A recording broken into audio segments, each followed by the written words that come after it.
Turf Nerds listeners, this is Elon Musk. Enjoy this upcoming episode with Brendan Davis. He's the owner and operator of EV Boutique Lawn Care. He tows with a Tesla Model Y. Brendan operates with 100% battery-powered equipment. Also, make sure to check out Green Frog Web Design. Get a website for your lawn and landscaping business so you can be rich like me. Also, use the promo code TURFNERDS, which is all one word, to save 50% at the Equip Expo. I might go this year. Enjoy the show. Hey, it's Aaron with the Mowing in the Dark Lawn Care Podcast. Hey, this is Tony's Lawn Care Talk. Hey guys, Cameron here with the Lawn Care Life of Missouri. Hey guys, this is Dan White with Lawn Care Unscripted. What up guys, it's Phil with Phil's Lawn Care. And you're listening to the Turf Nerds. Greg.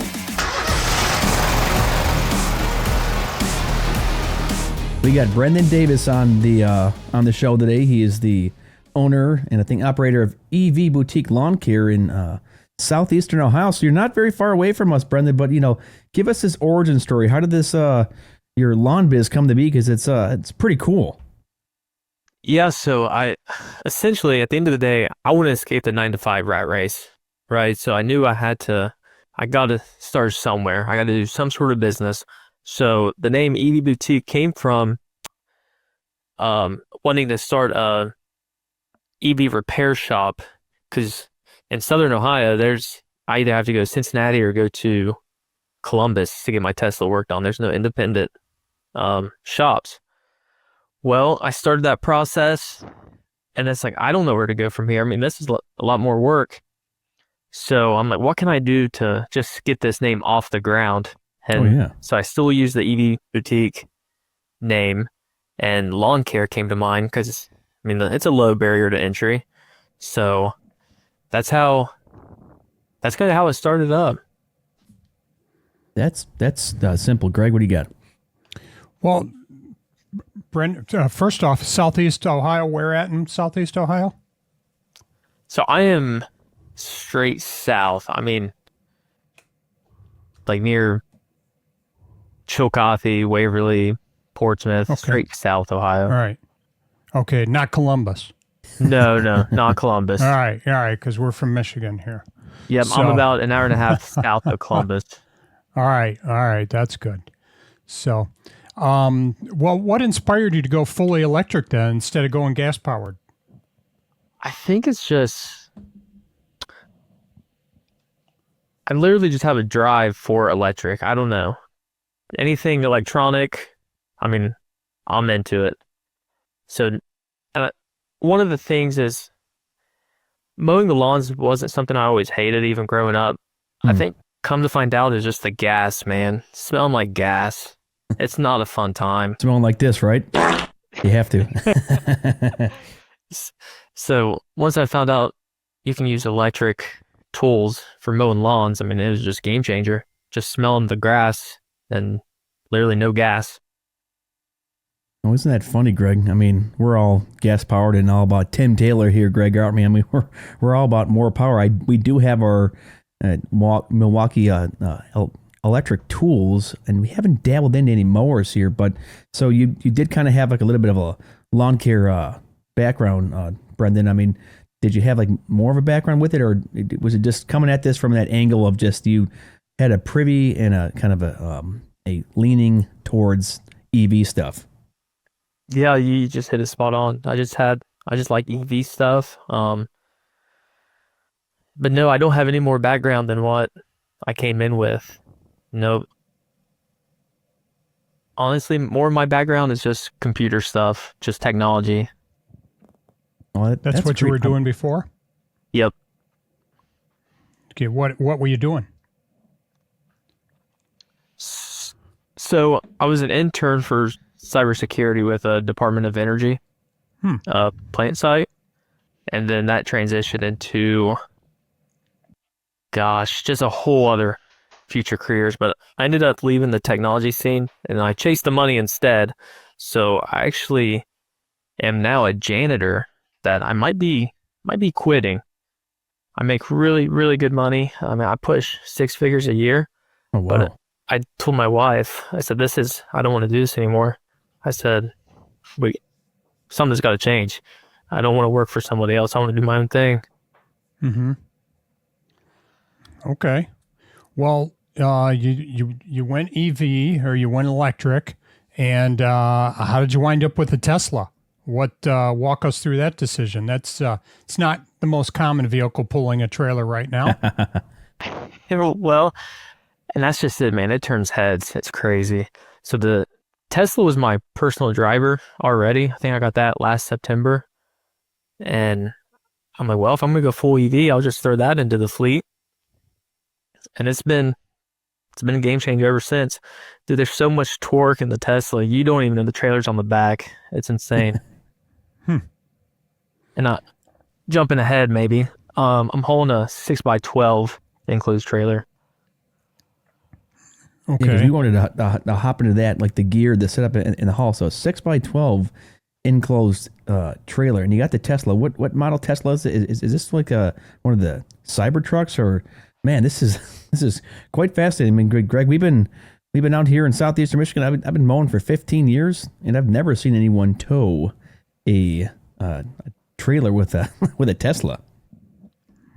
I have not either. So this is the Model Y. It's more like your compact SUV. You got the Model 3, which is your regular car. You got the Model Y. And then you got the Model X. But I got the Model Y, and the towing capacity is 3,500. So Model Y. Now, what do those things run like price wise? I mean, they're not cheap, right? I think new, it'll probably run you around 45 new. I gave 25 for mine because I bought mine salvaged. So it wasn't in a wreck. Believe it or not, it actually caught on fire. The rear tail light, the back right tail light caught on fire, and they totaled it out. Oh, wow. Why would they total it out for the back tail light? What was the repair cost, or they just didn't trust it? What was the reasoning behind totaling it out? Well, I'm not sure. I did end up finding images after I bought it. I searched the VIN number and I found the images of the car when it was at auction, and it looked like some of the back seat caught the fire as well. So maybe it was just a price thing, but I gave 25 for it. It's been awesome. You paid 25 grand? Is that what you said? Yep. Okay. As a total, that's interesting that it would go for that high. Were you bidding a lot? Were a lot of people bidding against you? Well, I bought it from a guy who has his own repair shop. So he bought it from auction for, I think, $8,000. Oh, okay. Yeah, and he repaired it. And then I was able to get it for 25. Okay. All right. So, okay. So you got a 6x12 trailer. You got a, excuse me, the Model Y pulling. What kind of mileage are you getting? Well, I guess the mileage doesn't really matter, I guess, right? How many miles per charge are you getting out of it? But you've got great torque to be able to pull. Great torque. Mileage wise, when I was go get the trailer, I went to the west side of West Virginia to go get it. It was like a 2-hour drive there. Driving there was no issues at all. But dude, when I hooked the trailer up and drove back, I had it supercharged twice because it pulled that much energy from the car. But when I'm in my town taking care of lawns, I mean, it's a whole other story. I don't got to worry about range at all. Okay. What kind of mowers are you using? What kind of handhelds are you running? Well, I just pulled the trigger on, I started off with the Ego Zero Turn, the one with the steering wheel. I don't know if you guys saw that or not. It feels like you're driving a F1 car. And then I gave that probably like 3 weeks, and I ended up getting the Greenworks commercial 36-inch, the Optimus Z. Oh, wow. Oh, it's a beast, but it's so quiet. And for handhelds, I'm doing the Ego Tools. I feel Ego, that that's a good batteries- brand. Yeah. Brandon, have you ever been to the expo? I haven't. I plan on going this year though. Oh, great. Well, you'll see he'll turn into your uncle, Greg Durbin there, and myself just space cadetting around. Yeah, the Ego booth. This would be my 3rd year going. And the first year I went to the expo, Ego, they have some nice stuff. It ain't cheap, but it's built really well. Now, with all that you said, that's really cool equipment. I mean, you're quiet. I mean, that means you can basically start really early. I mean, you could in theory start whipping someone's lawn or mowing at like 6 in the morning, and they couldn't hear. But how do you keep everything charged? Like, what's kind of the charge workflow, I guess, on these job sites in the sense of, I mean, is there certain lawns where you always go to and charge up? Like, how do you kind of work through that? I mean, and to your credit, you're not making any mess with oils or gases, so. Yeah, so as far as charging goes, you know, when I got that Ego mower, that came with 4 12 amp hour batteries. And for people who don't know, it's hard to, you just have to do your own research. It's hard to explain. Oh, yeah. 12 amp hour, that is a lot of battery.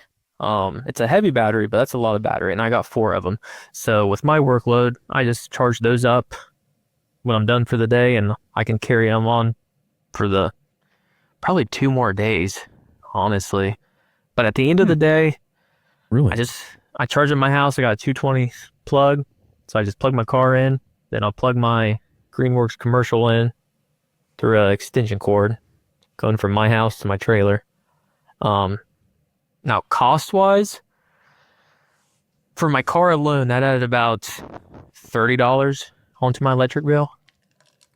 Oh, that's not bad at all. It's not bad at all. So if that's for my vehicle, my personal vehicle, That's $30 a month. $30 a month Wow. for my gas, essentially. So I would like to imagine charging my mower and my batteries is, gosh, $10 a month.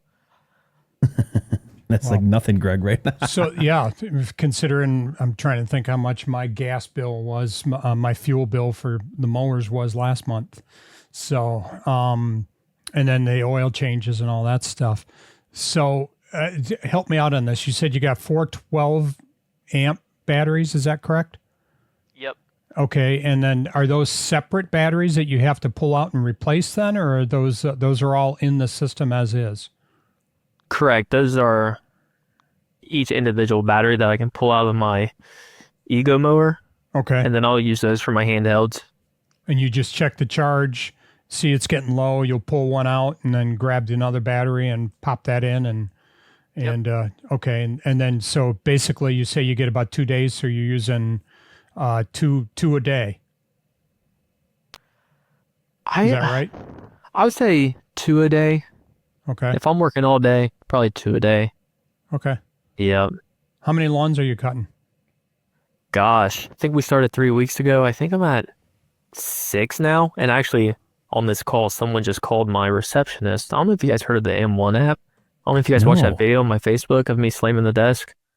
No, I never. I watched a couple of them, but this is fascinating. Like, you just started. Praise God, man. See, we're all out and hopping into it, Greg. Like, we're doing this series, and I was talking to even Brendan about it. Like, look, I don't care if you make $3,000 or $3 million. We want you on the show, Greg. Like we don't care as long as you got a business that lawn biz, or not even lawn landscape biz that you're trying to run. But what happened with this reception? Because is it like a call Jill type of thing? So the app's called M1, and you can set up your own receptionist, and you can tell this receptionist, you can have it a guy or a girl, give it information about your business. So I'm out in the field, and then I look at my phone, and my receptionist took a call. Dude, it's all AI. It's the most realistic robot I've ever heard. Because, usually when you call someone that says, press 1 for this, press 2 for that. No. I mean, this receptionist is insane. But as I was saying, I have about 6 clients right now monthly. And then just a second ago, my phone rung and that receptionist took the call. So I'm able to get on here and play back that transcript. I can hear the person talk and my receptionist talk. That is wild, Greg, isn't it? At what point, I'm curious, Hera, at what point does the AI say, let me take your number, let me get your number, and because they're going to probably start asking questions if they think it's a real receptionist, correct? Correct. And I know exactly what you're asking, and it does good curving the conversation of, what can I help you with? I got your message. I'll get back with Brendan.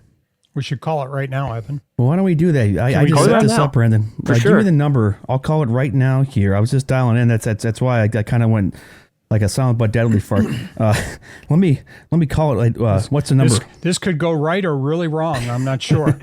I will pretend like I'm shopping for lawn care. Okay, like I'll be serious with this. What's the number? For sure. And get creative when you ask questions because Okay. she knows a lot about the business. Okay, all right. All right. And, so and you chose a 740. woman then. Yes, her name's Evelyn. Evelyn. So 740 206 206 9866. 98.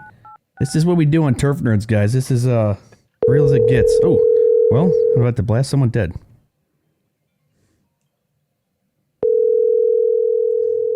You can hear it in the background. Yeah, I can It's hear kind it. of funny.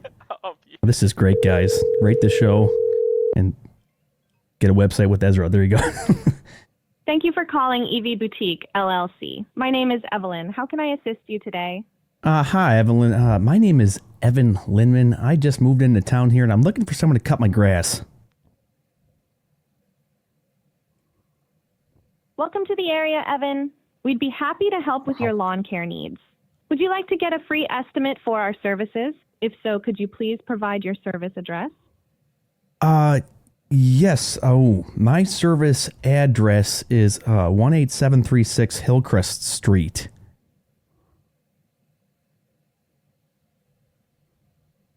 Thank you, Evan. I'll pass along your request for a free estimate to Brendan Davis. Is there anything else you'd like to know about our services? Yeah, what do you guys provide? What mowers do you guys use? Do you use gas? We offer lawn care services with a focus on quality and customer satisfaction. Our most popular package is a 4-cut lawn care plan, and we also offer premium single lawn cuts. We exclusively use all-electric equipment, which means no gas, no fumes, and significantly less noise. This makes our service eco-friendly and less disruptive to your neighborhood. Is there anything else you'd like to know? Yeah, can I take you out for coffee? I appreciate the offer, but I'm just here to assist you with your lawn care needs. Is there anything else related to our services that I can help you with? Yeah, tell me about your owner, Brendan. What do you know about him?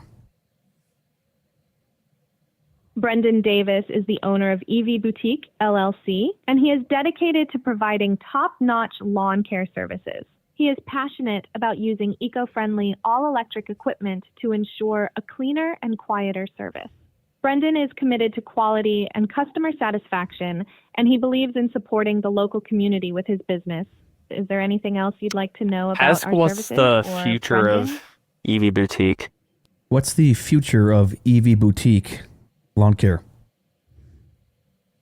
The future of EV Boutique is quite exciting. Beyond providing exceptional lawn care services, the company is building towards a full-service electric vehicle repair facility in Southern Ohio.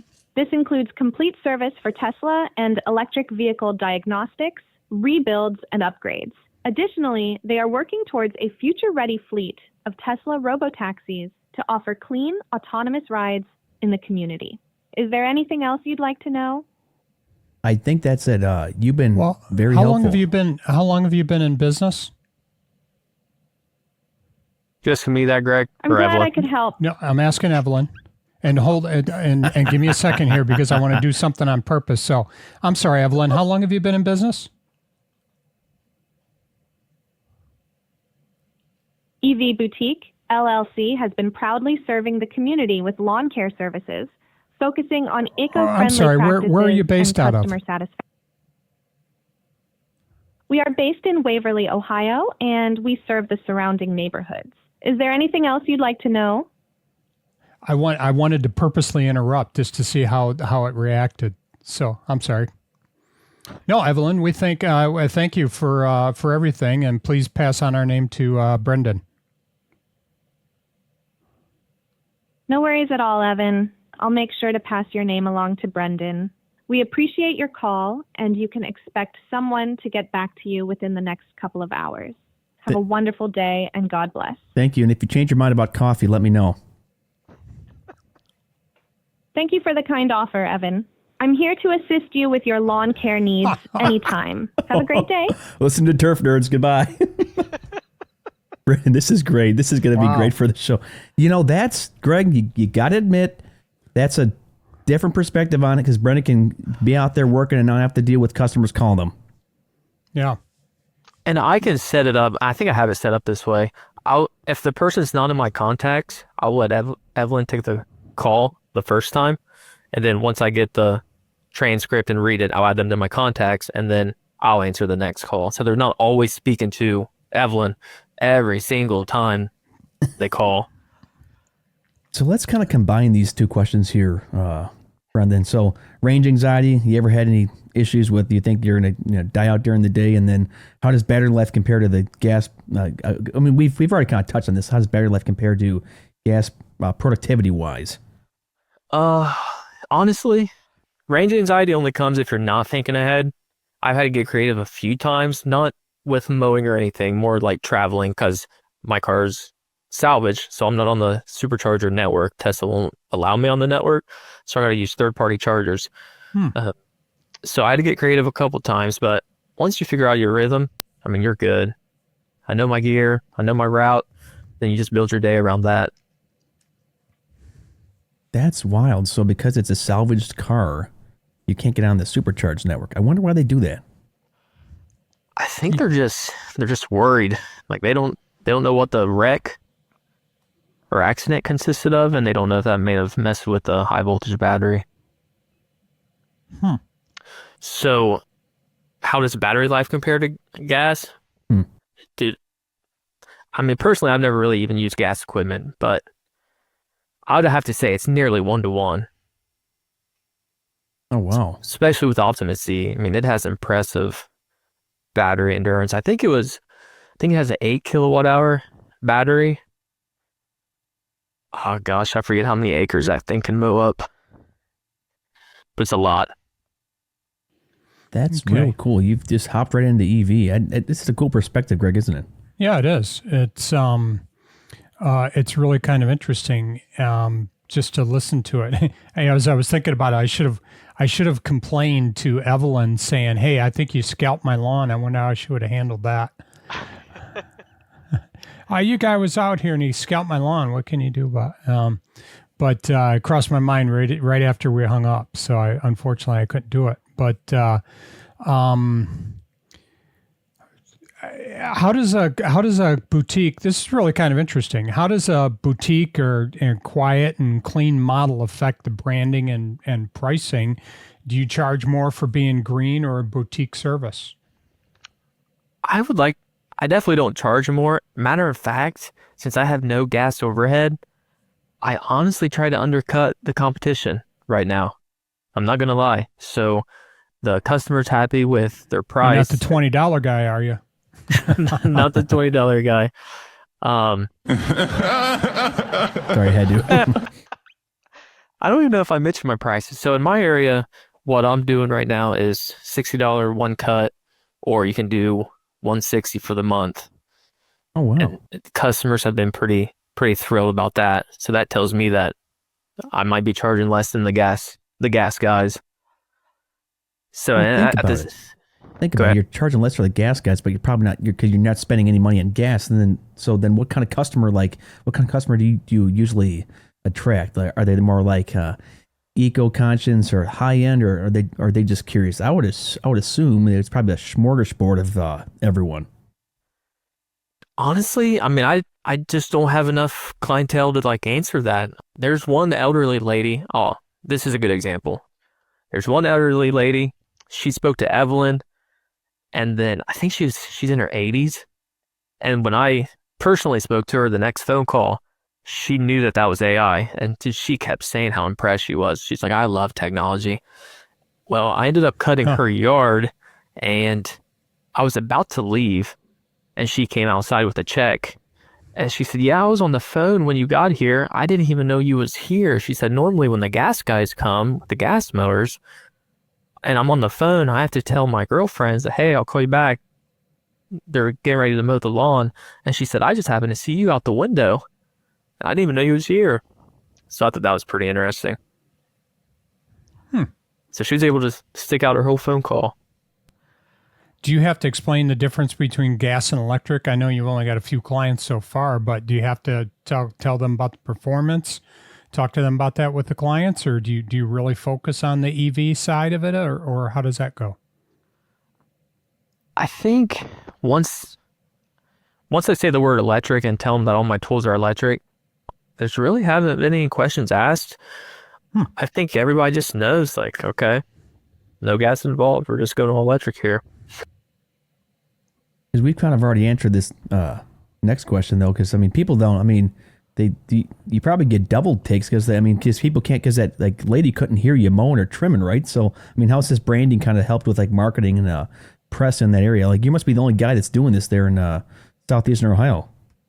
Only guy. I mean, I have to be. I haven't seen anybody else close, and I can't wait till I get my trailer wraps because that's going to be a whole other experience. But so many double takes. I've had people yell out their window at me. I don't know if it was a good thing or a bad thing, but I've seen people stick their head out their windows passing by, hollering at me.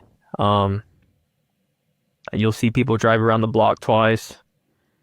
And if they're hollering at you, you can actually hear them on the electric. Right. You can't hear them. That's great. It's just been a fun experience. I mean, I just can't complain. Do you wear ear protection? I do not wear ear protection. Okay. So I actually had my Shocks headphones on today. Those bone conduction earphones. Play some music. But no ear protection. So That's these are wild, just Greg. You really can have- quiet. There's just chopping up the grass is the noise you're making. Yeah, that's literally it. Okay. And when you hit the sticks. It sounds like when you have the blades on it just sounds like you have a leaf blower on high. Okay. As far as wind noise, not motor noise. Has EV branding helped you with marketing or getting any press at all? Well, in this Definitely case, it kind of press. has. Yeah. Yeah, definitely press. How so? The branding stands out, the Tesla. It starts conversations. I've had people stop me in parking lots just to ask what I do. It's like stargazing at you. Right. It's basically a walking billboard, and it makes marketing way easier. So walking billboard, marketing way easier. Big picture and industry talk here, Brandon, because you have a passion for this, which is cool. I like technology in the sense of I used to custom build computers all the time. If you saw my podcast setup, you'd be impressed with that, Brandon. But do you think fully electric lawn kill is lawn kill? Well, that's a new thing that we're doing. Lawn kill. We'll just kill your lawn. I mean, Greg, if you and I ran a fur business, we'd scorch your lawn. Do you think fully electric lawn care is scalable for most solo guys or small crews? Like, is this something you think guys are going to get into? Because I think I've seen other guys do this in other states, but I'll be honest, I'm the Tim Taylor here. I'm the gas guy, but I've never been. If you listen to us long enough, I have knocked it, but I'm still open to it, and I would love to be able to try like a electric weed whip, even a mower too. But so do you think it's scalable for most solo guys or crews? It is if you're committed to figuring it out. The gear is there, the performance is there. All you have to do is just be willing to adapt your mindset and workflow. And if anything, just let me be proof that you can start small and just build something real, dude. When I saw my first invoice, I started shaking. Like, someone believes in this. Saw my second invoice, saw my third, fourth. I think I'm up to like my 15th invoice, which is huge for me. I started 3 weeks ago out of nowhere. And once you see those invoices coming through, your mission's real and people believe in it. That's well said, Greg, isn't it? Yeah, you started 3 weeks ago. You've already picked up. I find that kind of interesting because you're starting in the middle of the season, and you've already picked up a few clients. How did you pick them up? A lot of door hangers. I would say mainly door hangers. Which, by the way, someone called the cops on me yesterday for hanging door hangers. Oh well, do it. I don't care. Good for you. Why would they call the cops for a door hanger? You weren't you're not selling them technically anything. All you're doing is putting it on their door. That's exactly right. So when the police officer called me, which is a good guy. I mean, matter of fact, he's a preacher. Oh, there you go. He was saying, Brendan, it's just a city thing. He said, I know that's just another way for the city to get your money. So I ended up uploading a video towards that person who called the cops and said, you know, if you're having that bad of a day, I mean, I just feel so bad for you that you got to call the cops for a door hanger. Yeah, wait a minute. Door hanger is legal. I mean, I talked about this in my humble origins of lawn care, Brendan, and we talked about this on the show too, Greg. I used to put them, I mean, way back in the day, I'd put them on, and some I'd just put in the mailboxes. That's a federal offense. You can't do that. But yep. Who would call the cops on someone for door hangers? You can do that. That's wild. It's insane. And supposedly, my city, you need a permit to do it. And do you have to pay for the permit? You do. I haven't even called because luckily that was my last neighborhood of hanging door hangers. So good job. I don't know if it's $20 permit. You know, just a money thing again. Yeah, it's a tax. Yep. It's all a tax. It's like a dog tax. Oh, I know. It's not a dog tax. It's a license. Now it's a tax. Don't get me going. My son just bought a shirt that said defund the IRS. Yeah, they were talking about, technically speaking, I listened to this podcast. There's nowhere written that you have to pay income tax. Like there's something where it's like not written there, but then we do, right? Yeah, I guess. What? Speaking of tax, I'm so glad you mentioned that. Supposedly, since I bought an electric commercial mower, I get 30% refund. So, oh wow, I think I'm getting $4,000 back for buying that Greenworks commercial. So that's another thing to think about if you're going to upgrade. I mean, that would be a good time. Wow, I didn't even think about that. Yep, I think it's 30%. What's that? What did that Greenworks ran you 12,000 then? Out the door, you might as well say 14 even. Okay. That's affordable. Did you finance it or did you just pay cash? So I got creative with it. That's to the dealer. Interesting. Man, dude, it gets wild. When I want something, I make it work. So here's how we did it. I don't even know how this is allowed. So my car's salvaged, but the bank doesn't care about that. So although I got my car so cheap, I ended up paying it down to like $9,000 out of that 25. And then, you know, you can go back in and refinance your car. So I could refinance that salvaged vehicle up to 100% of the car's value. So I was able to get that mower put onto my car. So basically financing it with 5% interest rate. Okay. I kind of did something similar to that with my F-150. I had almost had it all paid off and I needed some money and I went into the bank and I was talking to them and they said, well, wait a minute, you got this truck here and it's worth $9,000. There was no way that truck was worth $9,000. But they said it was. So I said, okay, let's do it. And wound up using that money for something else. So. Yeah, that's awesome, man. And then just paid it off really quick, so I didn't have as many payments or a bunch of interest on it. So, Brendan, you did that smart. For this next question here, this is just kind of good to ask because you went out and did this. So, what do you think some limitations are or hurdles that are in the way of kind of the mainstream kind of us? I mean, we had Chris Kaiser on the show, Greg, last episode. The Expo is really pushing this. I think I mean. Do you think in the next maybe, Brendan, 10, 20 years, it could be more of we'll be more competing with the EV guys more? This is kind of the future. Like, what's your stance on that? Because you're clearly more, like, you're probably more well-spoken on it than me, the average Tim Allen schmo. So some of the limitations, probably upfront costs for sure. Because, I mean, I see on TikTok people going crazy over these Skags. I don't even. Oh, the Skag V rides. Is that what this is? The yellow mowers. The yellow. I mean, you have the orange ones is Skag. The yellow one could be a couple. Oh, right. There's the right mowers. Right. Yeah, right is big. maybe I'm thinking of the orange. Okay, orange Skags. I just know Skags. Okay. Yeah, orange So, Skag. how much would something like that run? Do you guys think a 36-inch? Oh, that. I don't know. Skag's probably a 36-inch, probably about 9, 10. Is that right? We I can think look that's it what up I real was- quick. About 910. Yeah, I'll just look up a Skag. It's like a Skag V-Ride 36. I think they got one because we saw one, Greg, right? Yeah. I V-Ride don't remember- 36. I don't Something like remember that. how much it ran. Yeah, it's a V-Ride 2. Oh, it's a 32 or a 36 here. 36, What's that I'm 36? seeing Oh, yeah. 10.4. 985 to 10.4. Yeah. Yeah, Okay, here's another one so- for about 8,800. So, okay. Definitely upfront cost then. I want to make sure on that. So, you're $3,000-$4,000 more because there's batteries, man. But that and charging logistics, electric gear isn't cheap and you got to plan ahead. But I think that's changing fast. Every year the tech gets better and more affordable. So once more guys see the long-term value, I think adoption will explode.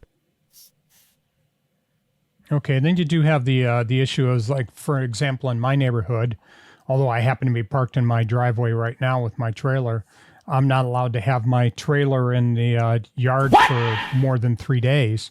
So that's an issue for some folks. And and then if you get a storage unit, then you have to pay a little extra for electrical. Did you have to have you're a 220, so you had to have a 220 plug or unit put in your garage, I guess? I actually had one out. I don't have a garage. Luckily, my driveway is right there by my, on the other side of the wall of my panel. So I only had to buy like 10 feet of wire. So I got lucky there. So yeah, I had to have one installed. Okay. All right. What would you recommend to somebody if they're thinking about switching one tool to battery? Where should they start? Definitely start with a handheld. I would say, man, maybe a trimmer or blower. Start there. Did you say what Yeah. handhelds you're using? I don't remember. Did you? Just all Ego products. Okay, that's right. Okay. Yep. I would, gosh, maybe a blower if I had to pick. But definitely get used to the feel, the weight, and then once you see the difference yourself, and then once you do, it's hard to go back. And like you guys said, I mean, you got a couple battery handhelds, right? I have Milwaukee M18 Impact. I have a Milwaukee air compressor and a Milwaukee grease gun. Greg, we were kind of interested in trying the Echo has a battery powered chainsaw, but I got to get one of these battery blowers. They sound like they're wild. Like they basically just fire up, and Brendan, and they got great CFM blowing force. I mean, they fire right up. That's one thing you don't have to worry about. You can just put a battery in there, and if everything's operating the right way, you don't have to deal with carburetors. It just fires up, and you get your full CFM right there. Yeah, since you mentioned that, do you guys watch Grow We Mow It? Does his videos come up? Yeah, I've seen him around. Yeah, he's quite the character, isn't he?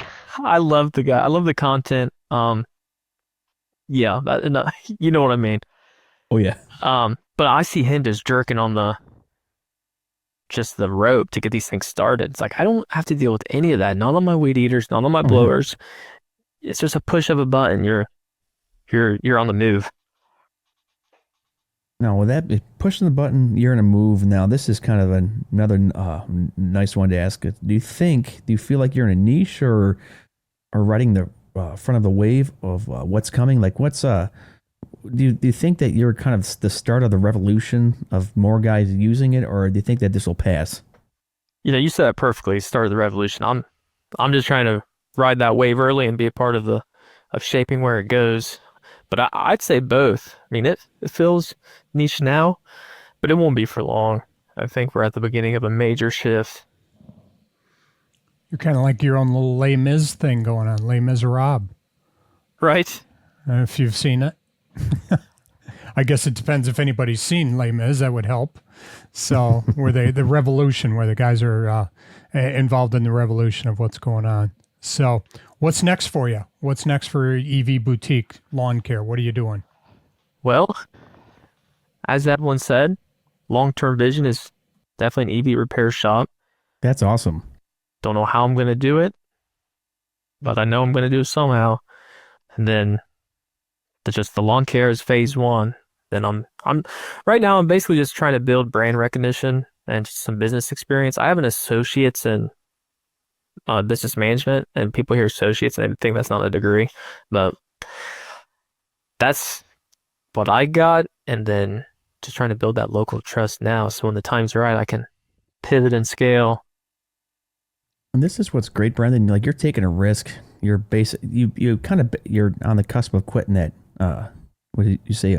Custodian job, right? Yeah. And it's good. I mean, you're making six figures doing that. So wherever that's at, like, guys, he's making good money. And look, he's like going all in. Like, he's like, I mean, people think he's crazy, but you have to be crazy to get into this. And you have that entrepreneurial, well, I can't even talk, spirit. And that's where we all started. Even when I did this 15 years ago, we're still trying to reinvent and reshape the wheel. And I like that, because you could build up the EV biz, and then Greg, what he could also do is, the repairs could be huge for him to repair stuff. Because guess what? I don't know anyone that can repair that type of, like vehicles or like even EV handheld stuff. No, because that stuff all of a sudden becomes disposable. And even when I had my old cartridge business, I'd have people they'd come in, they'd want me to repair their printers. I said, well, how much did you pay for this printer? And they say, oh, it was $100. I said, it's going to cost you $150 to fix it. So all of a sudden that stuff turns into disposable. So this is going to be interesting to see where, what's a blower run? What's an electric blower running, Brendan? The Ego, I think without the batteries, was in like the 500s. And then if you get 2 of the 6 amp hour batteries on it, I'm talking about the commercial Ego blower. If you get 2 6 amp hour batteries with the blower, it's like 800. And then if you get, this stuff now is something you want to start. Hey, I paid $500, That's $800. comparable. I want to do a repair on it rather than toss it. right. Yep. And then That's the other comparable to, consideration. I'm sorry, go ahead. Yeah. Evan. Well, Greg, I was going to say, Greg, that's comparable to like the EBZ 9000 or like the Echo 9010T. That's they're getting that price point right. Because remember when Cameron Duncan, you mentioned how they took they had a Toro Grandstand Revolution, and they like dropped it down to $25,000. Like they knocked off I think it was like 15 or 10 grand on it. I think the prices are coming down for this, and they're making it more competitive and more affordable. Yeah, I think they have to. It's, if I'm looking at a mower for $12,000, my Bobcat 61-inch costs $12,000. And if I'm looking at an electric mower for $30,000, $35,000, guess which way I'm going? Even though, as Brendan pointed out, though, that there's a 30%, that's what you said, 30% Yep. tax break. So, I think that's what it is. okay, so that brings it down to about 20 if you paid 30 grand for it, but still, you're still looking at $8,000 more. So, yeah, they need to make it more competitive so that they can start growing their market. What's the market right now? Do you know in terms of mowers, Brendan, electric versus gas? I imagine it's probably 1 or 2%. Oh gosh, I couldn't even tell you. There you go, Evan. I got a stumped question there. Greg finally stumped someone. Hey, we got the. Hello, this is Greg. I just stumped you. So, but Brendan, thank you for coming on the show. This has been fascinating, and this is so. Greg is so awesome. Been in business for 3 weeks. Praise God. And you have 6 clients. You're doing that. That's what I did when I was getting in. You can undercut a little. You're getting your foot in the door, and everyone does that. Don't think you have to immediately start charging like $75 for a postage stamp lawn. When you're getting in, and then you build that up, then you can figure out where you want to go from there, and then wrapping that trailer. That'd be cool. But hey, guys, if you're in the southeastern, I guess Waverly, Ohio area, and you want to see Brendan, he'll be out there in action. And by the way, I gotta keep call back your receptionist. I gotta take her out for coffee. So, Oh, that's All right. good. Well, Brendan, thanks for joining us. Really appreciate you coming on and spending a little time with us. This has been educational for a lot of us to be able to hear what's going on in the EV market, and somebody that's not just got one piece of equipment or one handheld or two handhelds. I mean, you're all in. So this has been eye-opening for probably a lot of guys out here to see what they can do. Yeah, for sure. And I appreciate your guys' time and having me on here. I mean, dude, I was literally listening to this podcast. I never thought I'd be on it. I mean, it's so weird. Well, we want anyone on, and this is what's so great, because I've been lobbying for people to email, and Brendan left us a nice glowing review on our Facebook page. I'm like, I checked him out. Hey, bro, come on the show. So if you want to get on the show and talk to the Greg Durbin and have me banter, you shoot an email to the Turf Nerds Podcast at proton.me. And on that note, guys, think some green, because Brendan could be leading the revolution in a big wave. So why don't we let's pray this out here quickly. I'll throw up a quick flare prayer. We haven't done this here in a while, because every time we remember to pray, Brendan, I hit the stop button. So, dear Heavenly Father, thank you for this wonderful time to get on and talk to Brendan. Just bless his business, Lord. I pray that he would keep just his eyes fixed on you and take every thought captive to obey you, Lord. And I just pray that you will establish his steps in your will, Lord, and he will have trials and ups and downs in it, but I pray that he can give you all glory and just give him a peace which surpasses all understanding. And then for the rest of us too, Lord, I just pray that we could remember to continue to focus on you, because the monotony of mowing grass can be mind-numbing, but dwelling and living on your words, the best thing for us. In Jesus' name we pray, amen.